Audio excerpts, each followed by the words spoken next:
At 45 years old, Darius felt he had built a life of quiet substance. His position as a partner at Apex Capital Partners, a mid-sized private equity firm in Chicago, afforded him a comfortable salary of $310,000 a year. It wasn't the explosive wealth his wife, Keisha, read about in magazines, but it was solid, earned through 15-hour days, and a mind that saw value where others saw only risk. He drove a 10-year-old Honda Accord with 140,000 miles on it, a testament to his belief in utility over flash. That belief, he was about to discover, was not a shared family value. He walked into their $1.8 million River North condo at 7:15 p.m., the scent of Keisha's $280 Joe Malone perfume hanging in the air, a ghost of her presence. But she wasn't there. The silence in the sprawling, glass-walled space was unusual. Normally, he'd be greeted by the sound of a reality show playing on their 85-inch Samsung television, a $4,000 purchase Keisha had insisted was an absolute necessity. Tonight, there was only the hum of the Sub-Zero refrigerator and the distant siren song of the city below. On the polished marble of the kitchen island, next to a vase of wilting lilies that had cost him $150 2 days ago, sat a thick manila envelope. His name was typed on the front. It wasn't a letter, it was a formal petition. A petition for dissolution of marriage. The words were cold, legal, stripped of the 14 years they had spent together. His hands, usually so steady during multi-million-dollar negotiations, trembled slightly as he lifted the papers. The timestamp from the Cook County court clerk was clear, filed that very day at 11:42 a.m. Just this morning, Keisha had kissed him goodbye. A quick, almost dismissive peck on the cheek. She'd been glowing, her deep brown skin radiant. "Big day for Mama," she had chirped, adjusting the strap of her $3,200 Gucci handbag. "The investor is signing. We're celebrating." He had no idea then what that celebration truly entailed. Now standing in the sterile silence of his own home, the devastating scale of her betrayal began to crystallize. The woman he loved, the woman whose mother's failing cosmetics company he had just secretly agreed to acquire, had danced her way to a lawyer's office to file for divorce, convinced a massive payday was about to make him an inconvenient relic of her past. She had no idea the man she was leaving was the very same one she and her mother were toasting as their savior. Have you ever had a moment where the entire foundation of your life revealed itself to be made of sand? It's a terrifying, disorienting feeling. And for Darius, it was just the beginning. Let us know if you've ever faced a betrayal that changed everything, and stick with us to see how Darius turns this devastating blow into the victory of a lifetime. Their life together, Darius had always thought, was a portrait of success. He provided the stable foundation, and Keisha provided the flair. Their condo on North Clark Street was a monument to her taste. The Roche-Beaubois sofa in the living room had cost $14,000, a piece so delicate he was almost afraid to sit on it. The dining room table, a slab of imported Italian marble, had set them back another $9,000. He remembered signing the credit card slip for it, his stomach tightening at the casual expense, while Keisha clapped her hands in delight. "It's an investment in our lifestyle, baby," she'd said, her voice like honey. "We have to look the part." Darius's part, it seemed, was to fund the production. He was the quiet, unassuming man in the background, the one wearing an $89 Timex watch, while his wife sported a $7,500 Cartier tank on her wrist. He handled the mortgage, the utilities, the $1,200 monthly condo association fees. He packed her lunch on the days she bothered to go into the office at her mother's company, carefully arranging organic greens and grilled chicken in a Tupperware container while she slept in. His love was an act of service, a quiet accumulation of deeds. He was the one who dealt with the building superintendent when the air conditioning failed, the one who took her leased Mercedes C-Class, a $650 per month indulgence for its oil changes. Her mother, Lorraine, was a constant presence in their lives, a woman whose ambition burned as brightly and as hotly as her perfectly coiffed auburn hair.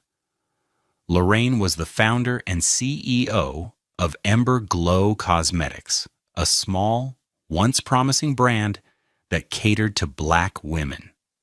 In the beginning, Darius had admired her drive.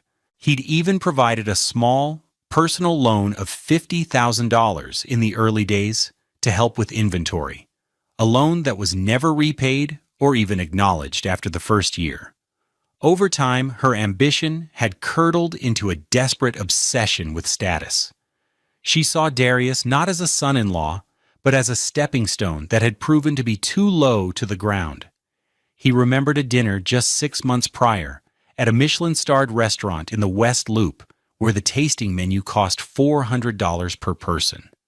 Lorraine had spent the entire evening talking about her company's financial troubles, framing them not as a failure of management, but as a temporary setback before an inevitable, glorious comeback. "The market just doesn't appreciate true quality anymore," she'd lamented, taking a delicate sip of a $250 bottle of Sancerre that Darius was paying for. "But I have feelers out. We're going to attract a major investor, someone with real vision. A titan!" She had looked directly at Darius then, a dismissive pity in her eyes. "No offense, Darius, your little firm is cute. But we're talking about the big leagues now." Keisha had laughed, a tinkling sound that didn't reach her eyes. "Mama's right, Darius is a numbers guy. He likes his spreadsheets and his safe little deals. We need a shark, a killer." She reached across the table and patted his hand, a gesture that felt more like a dismissal than affection. "Don't worry, honey. We'll still love you when we're rich." The memory of that conversation, which had merely stung at the time, now felt like a surgeon's incision, laying bare the cold, calculating heart of their relationship. They didn't see him as a partner. They saw him as a placeholder, the stable, reliable man who would keep the lights on until someone better, someone richer, came along. And in their minds, that someone had finally arrived.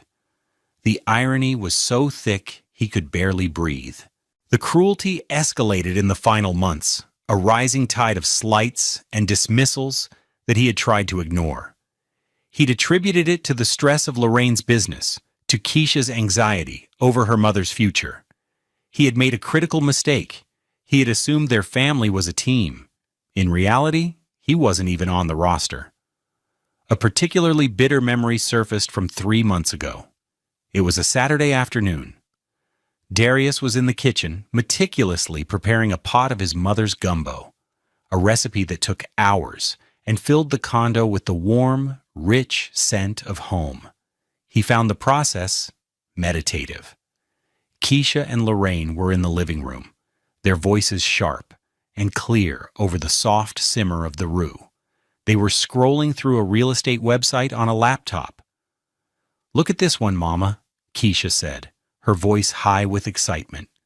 6 bedrooms, a pool, and it's right on the lake in Kenilworth. "Can you imagine?"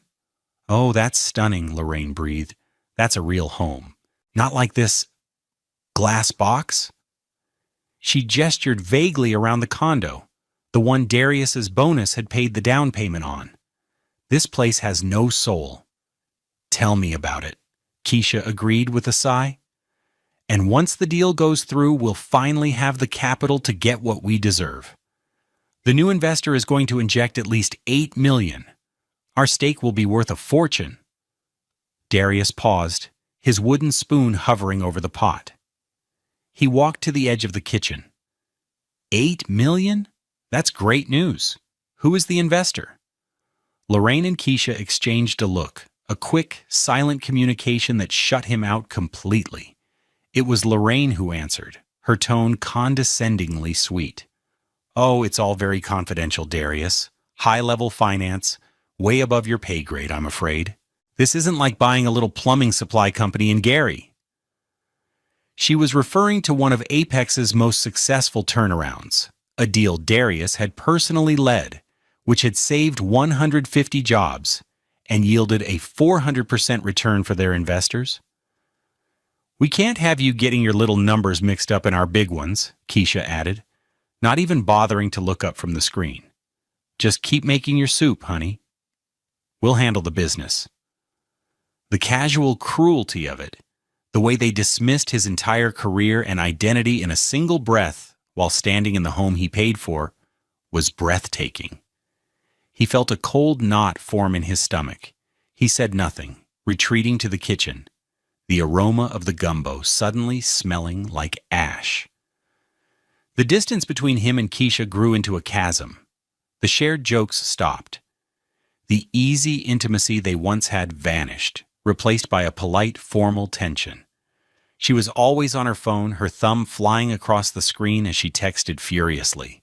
If he entered the room, she would angle the phone away, her shoulders tensing. He once saw a string of messages between her and her mother on their shared iPad, before she could close the app. The words burned into his memory. Lorraine. Lawyer says the petition should be ready Tuesday. You need to file it the second you hear the wire has hit. Keisha. I know, Mama. I'm ready. Just a few more days of playing house. It's exhausting. Lorraine. He has no idea. Thinks we're all just one big happy family. Men like him are useful, but they're not keepers. Keisha. God, I can't wait to get out of this condo. I need a real home and a real man. He had stared at the screen, his heart pounding, a sick, heavy rhythm against his ribs, playing house. The 14 years of his life, his love, his unwavering support, reduced to a game she was tired of playing. He had closed the iPad, his mind a whirlwind of pain and fury. But beneath the emotional storm, a cold, hard clarity began to form. They thought he was a fool. They thought he was weak. They had no idea who they were dealing with. He didn't confront her. Not yet. The deal for Apex to acquire Emberglow was in its final stages. A secret project he was managing under a shell corporation to avoid just this kind of conflict of interest. He had seen the company's books. He knew it was a hollowed-out shell, drowning in debt and propped up by Lorraine's lies. The $8 million they were dreaming of was a fantasy. The actual purchase price was $1.5 million, and nearly all of it was the assumption of debt. The cash payout to Lorraine would be less than $50,000, and even that was contingent on her performance during a one-year transition period. Their entire plan was built on a foundation of ignorance and greed, and he would let them walk right into the trap they had set for themselves. The morning she left to file the papers was the final scene in their tragic play. She wore a stunning emerald green dress, a $2,400 design by a brand he'd never heard of. Her hair was perfect, her makeup flawless. She was dressed for a victory party. "Wish me and Mama luck," she said, grabbing her car keys from the bowl by the door. "Today is the first day of the rest of our lives." He looked at her, this beautiful stranger he had lived with for over a decade, and felt nothing but a profound, chilling emptiness. "Good luck, Keisha," he said, his voice even. "I hope you get everything you think you deserve." She missed the double meaning entirely, smiling brightly before walking out the door, leaving him alone with the truth. The hours after finding the divorce petition were a blur of cold, calculated action. The emotional shockwave had hit, but years of training in high-stakes environments had taught Darius to compartmentalize. Grief could wait. Strategy could not. He sat down at the cold marble dining table. The legal document spread before him like a declaration of war. He read every line, every clause, his mind sharp and focused. The petition was aggressive, demanding half of all assets, including his stake in Apex Capital and, crucially, a significant portion of what she termed anticipated future earnings from the imminent sale of Ember Glow Cosmetics. Her lawyer, a notorious shark from a top-tier family law firm, had clearly been fed the same fantasy numbers Lorraine had been peddling. They believed a windfall was coming, and they had timed the divorce to claim a piece of it. His first call wasn't to Keisha. It was to Angela Price, his personal attorney, a brilliant, sharp-witted black woman with a reputation for surgical precision in legal battles. He reached her on her cell at 8:30 p.m. "Angela, it's Darius. I'm sorry to call so late." "Darius, no problem. Everything okay?" Her voice was calm, professional. "My wife just served me with divorce papers." He kept his tone flat, devoid of emotion. He explained the situation, the timing of the filing, Keisha and Lorraine's belief in a massive payout from the Ember Glow sale, and the one crucial fact they didn't know.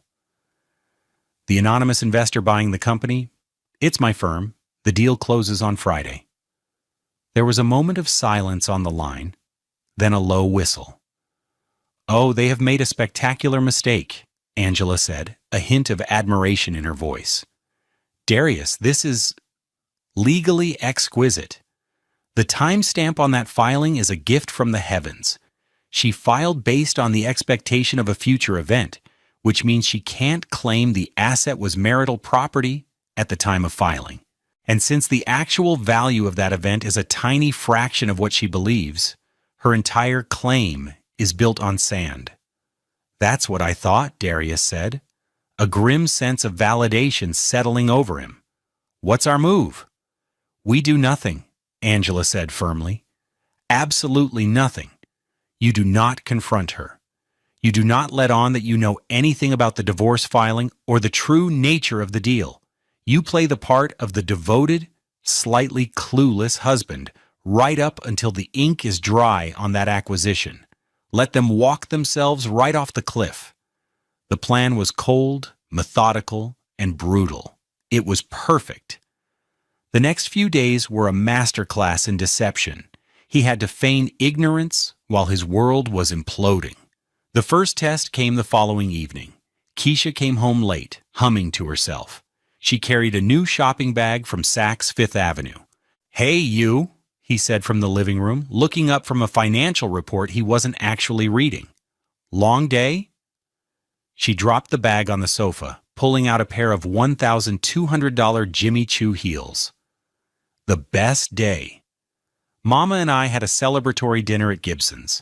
The deal is really, truly happening. We're going to be set for life." She looked at him, a strange mix of pity and excitement in her eyes. "Our lives are about to change, Darius." "That's wonderful, honey," he said, his voice a perfect imitation of supportive husband. Inside, his heart felt like a block of ice. Our lives. The audacity was stunning. He knew from a notification on their credit card app that her celebratory dinner had cost $670. He also knew she hadn't been at Gibson's all evening. A quick check of the location tracking on their shared family plan showed her phone had been at her lawyer's office building for 2 hours that afternoon. The ultimate performance came 2 nights later, a dinner at Lorraine's condo. The pretense was to celebrate the impending deal. Lorraine was in her element, pouring expensive wine and holding court. She had already redecorated her living room in her mind, talking about fabrics and art from a gallery in Soho. "This investor is a true visionary," Lorraine announced, raising her glass. "He saw the potential in Ember Glow that so many others missed. He's decisive, brilliant. He doesn't get bogged down in petty details." She gave Darius a pointed look.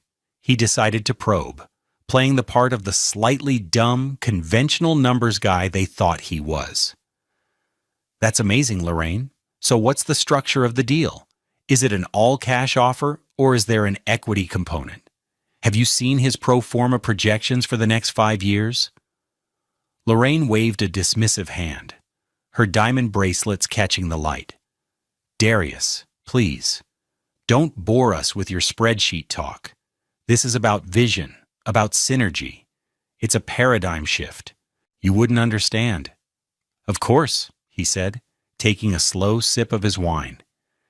He let his eyes meet Keisha's across the table. She gave him a small, tight smile, the kind one gives to a child who has just said something foolish but endearing. The condescension was so thick he could taste it. They were so confident in their secret, so sure of his ignorance. And in that moment, he felt no more pain, no more sadness. All he felt was the cold, clean certainty of the justice that was coming for them. He was no longer a husband playing a part. He was a predator, patiently waiting for the perfect moment to strike. The days leading up to the closing were thick with a strange, surreal tension. Darius moved through his life with a preternatural calm, a man walking through a dream. At work, he was a machine, finalizing the last details of the Ember Glow acquisition through the shell entity, Orion Growth Partners. His team at Apex knew only that it was a strategic distressed asset purchase in the consumer goods space. No one knew his personal connection. He built a firewall between his professional duties and his personal demolition, each one meticulously planned. He instructed his junior partner, a sharp young man named Michael Chen, to represent Orion at the closing. Darius would not be present for the signing itself. His appearance was reserved for the aftermath. He met with Angela Price one last time at her office in the Loop. The space was minimalist and modern, with a stunning view of Lake Michigan. They sat at a glass table, the evidence compiled in a neat, thin binder. "The texts are damning," Angela said, tapping a finger on a printed page. "This exchange right here, where Keisha says, 'Just a few more days of playing the dutiful wife, then I'm free.' A jury would have a field day with that. It establishes clear intent to defraud you." "So we're ready," Darius said. It wasn't a question. "We are more than ready," Angela confirmed.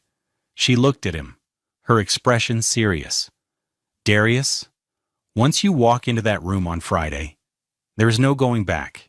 You understand that, right? This isn't just a legal strategy.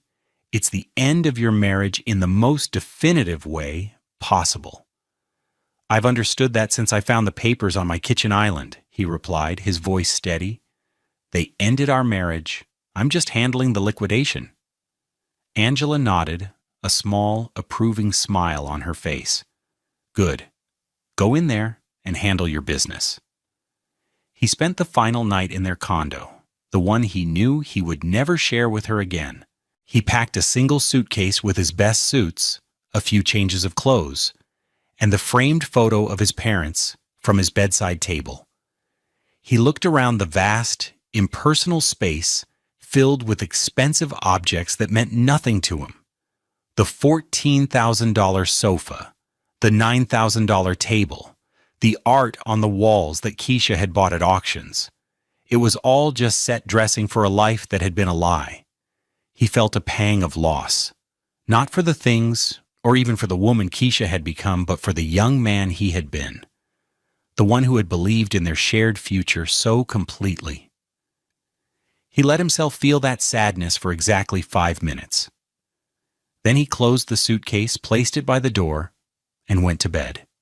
He slept soundly for the first time in weeks. The next day, Friday, dawned gray and overcast, a persistent drizzle slicking the streets of Chicago. It was the perfect weather for a funeral. Darius went to his office at Apex, worked through his morning meetings, and cleared his calendar for the afternoon.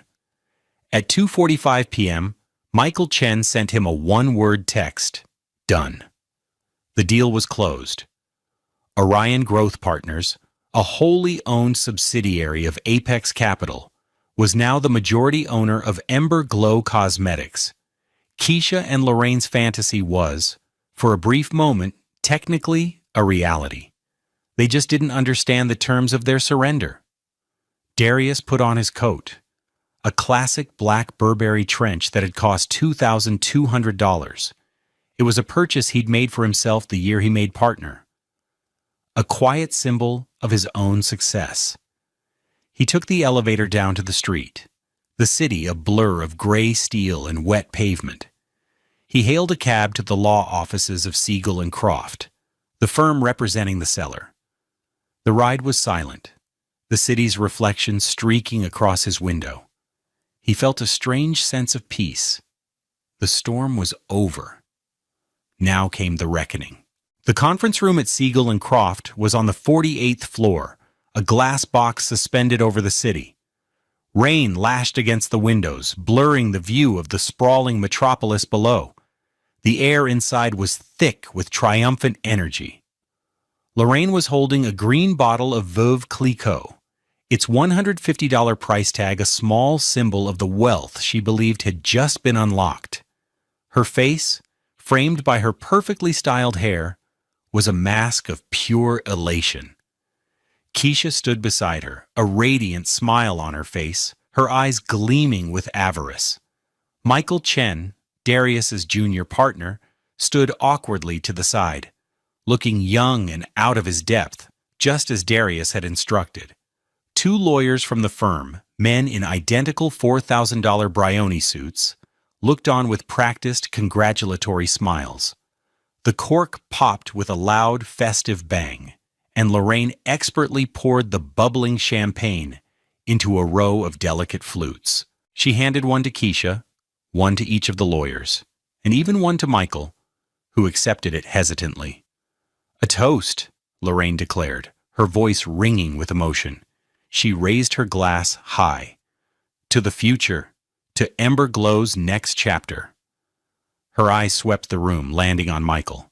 "And to our brilliant, visionary new partner, the man who saw our potential and believed in our dream. I don't know who he is or where he is, but he has saved us. To the man funding our future." "To the future," Keisha echoed, her voice giddy.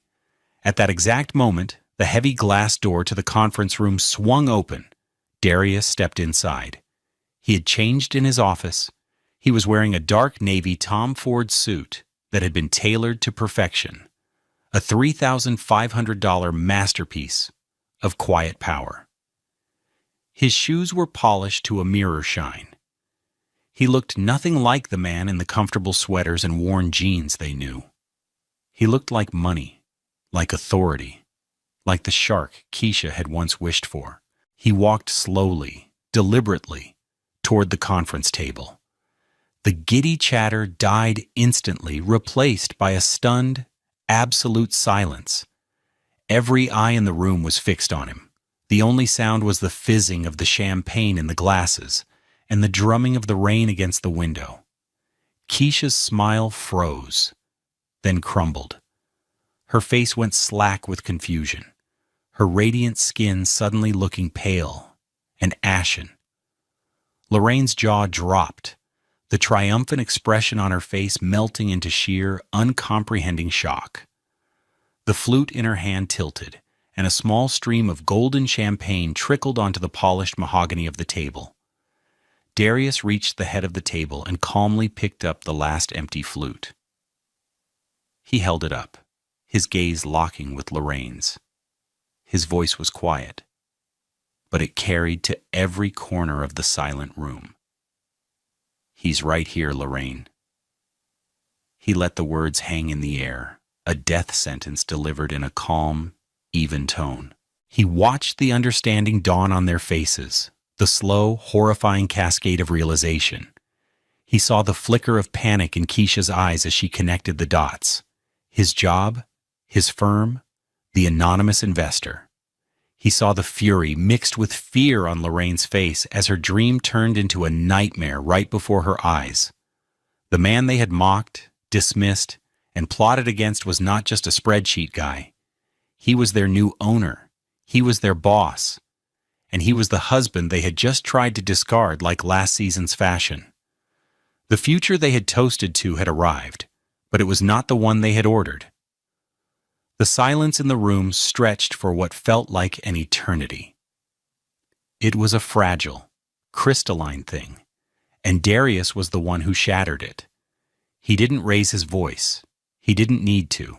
His power was absolute, his control complete. He turned his head slightly, his eyes finding his junior partner across the table. "Michael," he said, his voice as calm and steady as a surgeon's hand, "please initiate the Phase 1 restructuring plan we discussed. I want a full forensic audit of all company accounts, going back 5 years. I want it started this afternoon. Freeze all non-essential corporate expenditures immediately. That includes all executive credit cards and expense accounts. And please schedule a mandatory performance review for all senior management. Let's start with the CEO. Monday morning, 9 a.m. sharp." Each sentence was a hammer blow, dismantling Lorraine's world piece by piece. The color drained completely from her face. She finally found her voice, a strangled, incredulous squawk. "What? You can't do that. This is my company. I am the CEO." Darius took a slow, deliberate sip of the champagne. It tasted like victory. He set the glass down with a soft click.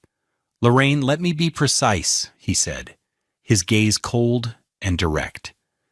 "As of 3:15 p.m. this afternoon, when Michael signed those documents, Ember Glow Cosmetics became a subsidiary of Apex Capital. You were the CEO of your company. You are now the interim CEO of a portfolio asset. Your authority, your title, and your employment are entirely provisional and subject to my review. Do you understand the distinction?" Keisha, who had been frozen in stunned silence, finally erupted. "Darius, what is this? What are you doing? This has to be some kind of sick, twisted joke." Her voice was shrill, laced with a rising panic. He finally turned his full attention to her. For the first time, he let her see the cold emptiness in his eyes, the absolute absence of the love and affection she had taken for granted for 14 years. "A joke?" he repeated softly. He reached into the inner pocket of his suit jacket and pulled out a folded piece of paper. It was a copy of her divorce petition. He let it unfold and drop onto the center of the table, the timestamp of 11:42 a.m. clearly visible. "No, Keisha, this is a business transaction, very similar to the one you initiated on Tuesday morning." He used her own words, turning them into a weapon. "You wanted to be with a shark, a killer. You wanted a man who understood the big leagues. Well, welcome to the big leagues. The first rule is to know who you're sitting across the table from before you decide to bet everything you have." He then laid out the brutal truth with devastating clarity. "The company you and your mother thought was worth millions is nearly insolvent. It's carrying over $2 million in debt, which Apex has now assumed. The purchase price wasn't $8 million, it was a fraction of that, and it went directly to your creditors. The payout you were expecting for your mother's shares, the money you were planning to build your new life on, it doesn't exist." He paused, letting the weight of his words sink in. "Your mother's position is under review. The company is being completely overhauled. And your divorce claim, the one that's predicated on a massive financial windfall that just vanished into thin air. I imagine your lawyer will have some difficult news for you." He looked from Keisha's horrified face to Lorraine's apoplectic one. The two lawyers from Siegel and Croft were staring at the table, wishing they could disappear. Michael Chen looked on, his expression a careful blank. Darius had won. It was a total, unconditional surrender. He straightened his tie, his movements unhurried. "I believe my work here is done. Michael, I'll expect your preliminary audit report by end of day Monday." He turned and walked towards the door, not once looking back. He left them there, surrounded by the wreckage of their greed, the half-empty bottle of expensive champagne standing on the table like a tombstone for their future. The sound of the heavy glass door closing behind him was the most satisfying sound he had ever heard. The fallout was not a single explosion, but a cascade of failures, each one a direct consequence of their own actions.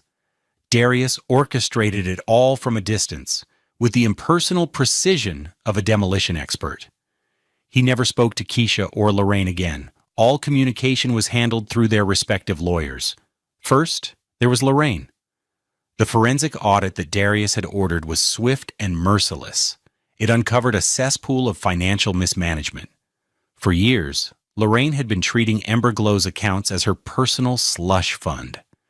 The auditors found receipts for a $7,000 business retreat to a five-star resort in Cabo that coincided with her birthday.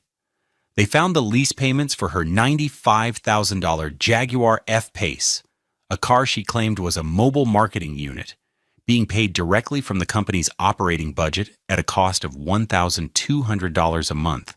There were thousands of dollars in charges from designer boutiques, upscale restaurants, and spa treatments, all coded as client entertainment or product research. The most damning discovery was a series of consulting fees totaling over $150,000 paid out over 3 years to a shell LLC that was traced back to Lorraine herself. It was blatant embezzlement. Armed with this irrefutable evidence, Apex Capital terminated Lorraine's employment for cause. There would be no severance package, no golden parachute. Her performance-based payout, the meager $50,000 she might have received, was voided. Facing potential legal action for fraud, she was forced to liquidate her assets. Her $1.2 million condo in Lincoln Park, the one she had called a glass box with no soul, went on the market. The proceeds were used to pay back a portion of what she had stolen and to settle her immense personal debts. Her name was quietly removed from the board of the prestigious arts charity she had chaired for years. Her country club membership was revoked for non-payment. Her social circle, built on the illusion of success, evaporated overnight. She was left with nothing but the consequences of her own hubris. Then there was Keisha. Her divorce case, which had been built on the promise of a multi-million-dollar payday, collapsed like a house of cards.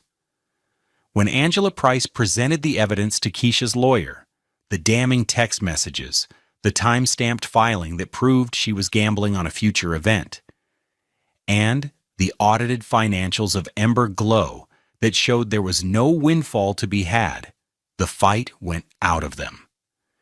Keisha's high-priced attorney, realizing he had been misled by his own client, strongly advised her to settle, and to do so quickly. The final settlement was a pale shadow of her grand ambitions. She received half the equity from the sale of their River North condo, a sum that was significantly reduced after capital gains taxes and fees. She received a portion of their joint savings account. She was awarded no alimony.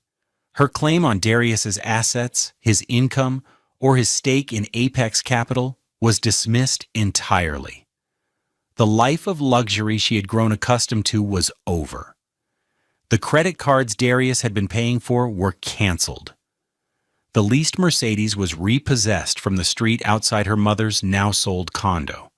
She was forced to move into a small, one-bedroom apartment in Rogers Park, a world away from the glamour of River North, with a monthly rent of $1,400. The $4,500 Chanel bag she had dreamed of was replaced by the stark reality of budgeting for groceries and electricity bills for the first time in her adult life. As for Emberglow Cosmetics, Darius and his team at Apex did what they did best. They stripped it down to the studs.